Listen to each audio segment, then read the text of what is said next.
Chapter 5. The Secret World of Og. Penny had moved several hundred yards in a crouching position, trying her best to hold her breath when something stopped her. She saw at once that it was a kind of crude net strung across the river and fastened to the ledge. At the ledges, in the half-light, she saw several little boats tied to it. They were made of some soft, porous material, but there was no sign of life.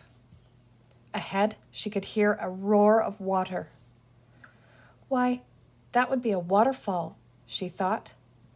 That's why the net is here, of course, to prevent the boats going over. Something wet and cold and clammy touched her leg, and she jumped straight up, stifling a scream. To her relief, she saw that it was only Yukon King's nose. The dog had followed her along the stony ledge. "Why, Yuki," said Penny, marveling, "I do believe you mean to protect me after all." Yukon King looked very pleased at that. Penny climbed easily over the net, heaving Yukon King over with her, and, staying carefully on the ledge, crept to the tunnel's outlet. Directly below her, the river poured out of the cavern's black mouth and tumbled in a long, slender cataract, gleaming and flashing with 1,000 colors. Penny looked out and beyond and caught her breath in wonder. Far below the cataract, the shining stream wound across a flat plain. Enormous mushrooms of every color, green, orange, yellow, violet, scarlet, and blue, grew like palm trees on either side of the bank and in copses off in the distance. There were mushrooms of every size and shape, some tall and slender like great fir trees, and some flat and plump like overstuffed pillows, and some bent and crooked like sick old men, and some twisted into wild, unnatural shapes, and some like large, gay umbrellas. Winding in between the mushroom groves were several little roadways. There was at least one bridge across the river, and directly below Penny, spread out along the bank, there straggled a village of the oddest shaped houses. Indeed, it was hard to distinguish the houses from the mushrooms, save for the doors and windows, since they were of the same varying colors and form, rather like a bunch of misshapen beehives. Hustling about along the river bank and down the roads and across the bridge, and popping out of the houses and clambering up the hills in the distance, Penny could see scores of small people, all of them a bright green in color. Some were wearing green clothes, but many of them seemed to be dressed in bits of colored cloth. It was the only people who were green, Penny realized. Everything else was pink or yellow or mauve or crimson or orange, but not green. The people were rather like the grass and the trees in the world above, she thought. She found it hard to take her eyes away from the glittering scene below. The gaudy mushrooms, the glowing silver ribbon of the river, the moving pinpoints of brilliant green which were people. It all reminded her of the little bits of colored glass in Penny's kaleidoscope before Patsy cut it in half to see what made it work. Penny had no doubt at all that the pollywog was down there somewhere. But where? And who were these people who lived far below the earth in a weird mushroom world? Why had they taken Polly down below, anyway? And what was the reason for those little steps leading directly up to the playhouse? Why, it's just like one of Pam's silly comic books, she said to herself. And all at once, as she looked down again on the scene below, Penny could see why Pamela always laughed at the unbelievable comic book stories. In spite of herself, and in spite of the seriousness of the situation, she found herself giggling. It was just too silly for words. It must be a dream. like Alice in Wonderland. She pinched herself and was convinced that it didn't hurt a bit. So it was a dream after all. She felt vaguely disappointed at that and wondered whether she should wake up and have some cookies and milk, or keep on for a while. But at that moment she felt a second pinch that hurt so much she screamed in pain. She looked down and saw that a small green hand had seized her by the forearm in a grip as tight as a vice. Then she knew that she wasn't dreaming. "Let go!" cried Penny instinctively. She twisted around and saw a tiny green man about 2.5 feet high, with big, staring eyes and huge floppy ears. He held her arm quite tightly and obviously had no intention of letting go. Penny felt herself shiver again with fear. The green man peered straight into her face, and she could see the staring whites of his eyes, the leathery green skin, as smooth and shiny as a frog's, and his sharp, pointed teeth. He had come up very softly and quietly while she was lost in wonder at the scene below. She felt cross with herself for having been caught off guard. Still, she reflected, the little man might lead her to Polly. Here's Penny and the little green man. Here's all their mushroom houses. "What have you done with my little brother?" she asked. "Og," replied the little green man. "Og, Og." "You can't be Og," said Penny crossly, in spite of her fear. "We left Og tied up back in the tunnel." And he wasn't Og, she saw at once. This one had a sad kind of face, with lines around the mouth as if he had been crying. The other Og, for she was now thinking of both men as Og, had looked like a small imp, the kind that Pamela sometimes saw when she looked out of the window during number facts. "Og, Og, Og," cried the little man, still holding her tightly. As he spoke, 2 others a little bigger than he and plumper sprang out from behind a rock. One of them seized Penny, while the other gave the first man a hard shove. The first man let go of Penny and began to whimper, whereupon both other men, who were each holding Penny with one arm, kicked him in the knee. The sad little man sat down and began to cry. "Og, Og, Og," he said between his tears, pointing at Penny. He sounded, she thought, like Patsy when somebody took one of her toys away. "It's not fair," Patsy would wail in exactly the same tone. "I had it first. It's mine." "I believe Pamela is right," Penny told herself. "They only have one word in their language, and it's Og." "Og," said the man on her right, and it was an order like march. Penny looked around desperately for Yukon King, but there was no sign of him. Then she saw him, hidden behind some violet-colored mushrooms at the edge of the tunnel, his small black nose just protruding a tiny bit. "Poor Yuki," thought Penny as they dragged her away. "Here is his big chance to be a hero, and he's muffed it again."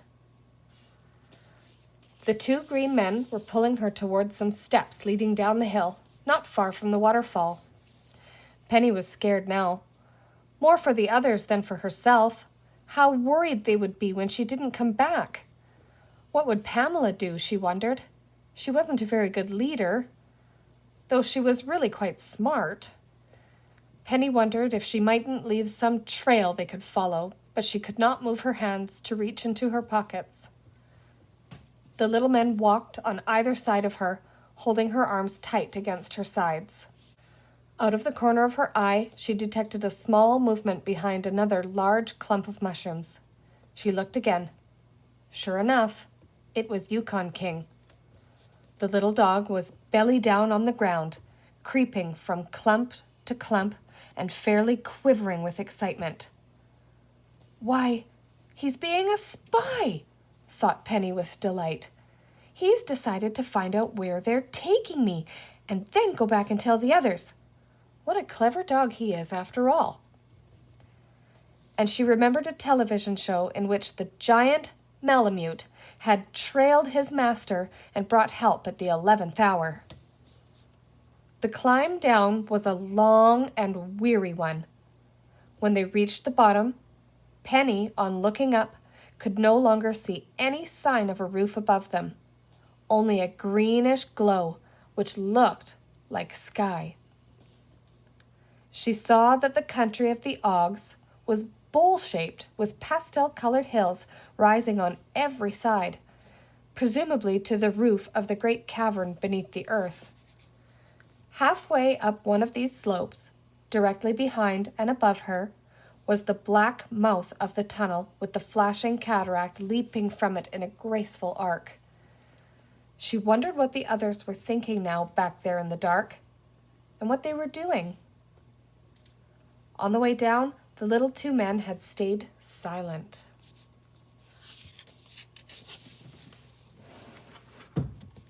Here's little Yuki creeping on his belly. Here's the two little green men that have Penny, and they're walking her down into their world.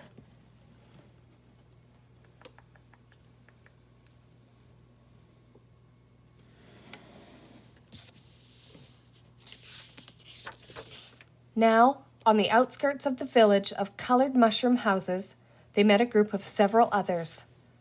On seeing Penny, they all became very excited, and each of the green men began to shout the one word, "Og!" at the top of his voice, though with varying emphasis and inflection. They were all pointing at Penny and at the tunnel above them and getting absolutely nowhere as far as she could tell. It must be very hard to make yourself understood when there's only one word in the language, she told herself. Still, it must make spelling ever so much easier. And in her mind, she saw a schoolroom and a small green teacher with some small green pupils all solemnly writing the one word, Og, over and over again on the blackboard.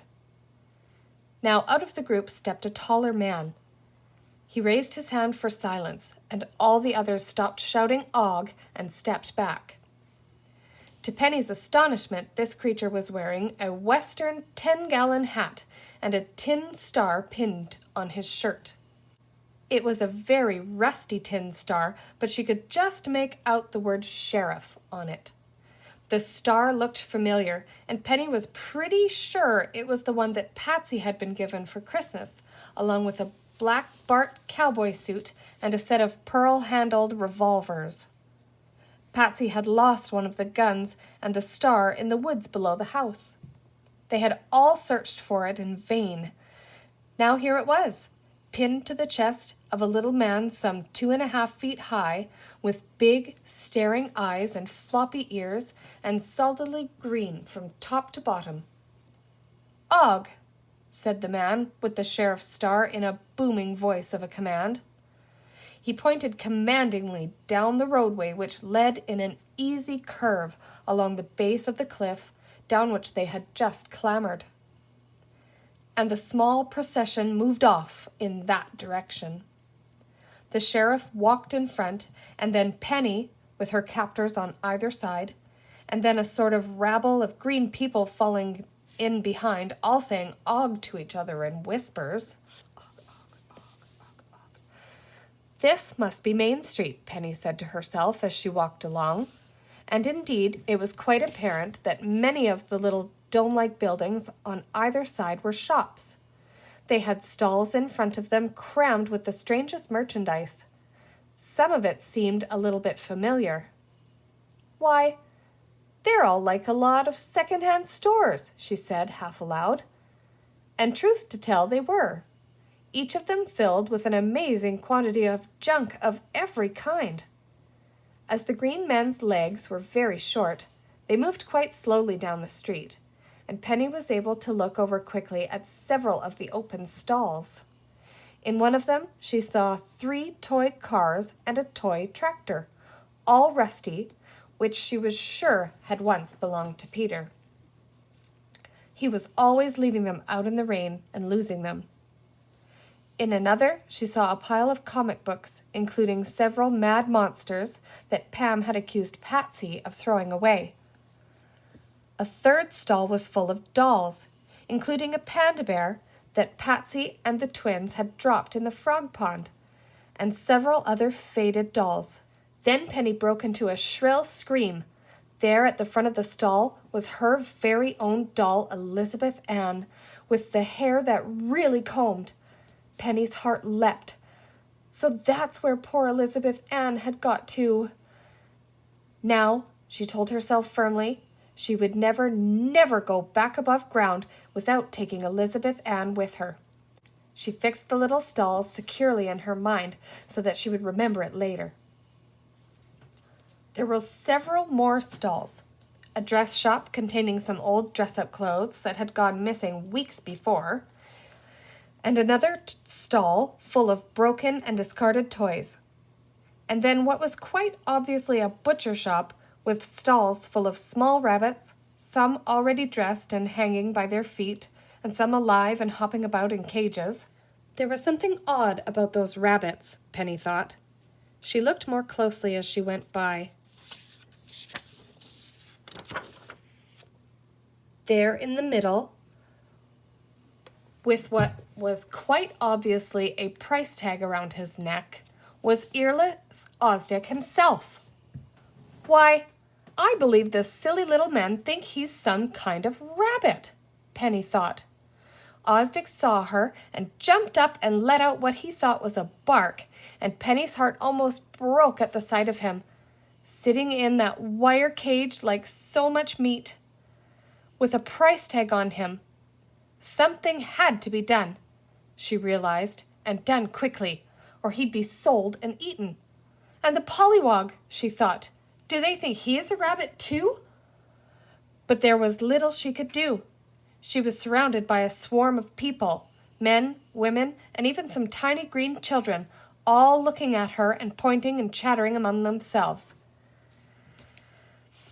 They had by this time reached the end of the street and now came to a cave cut into the hillside. Here everybody stopped. The sheriff motioned to Penny's captors to bring her forward, and they did so. Not roughly, for they had never been the least bit rough, but firmly. They went into the cave, and Penny saw that it was divided up into rooms, each room with a set of crude wooden bars in front of it.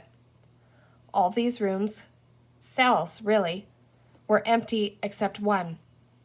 And there, to Penny's great relief and joy, peering out from behind the bars, was the pollywog himself. As usual, he was in jail and plotting to escape.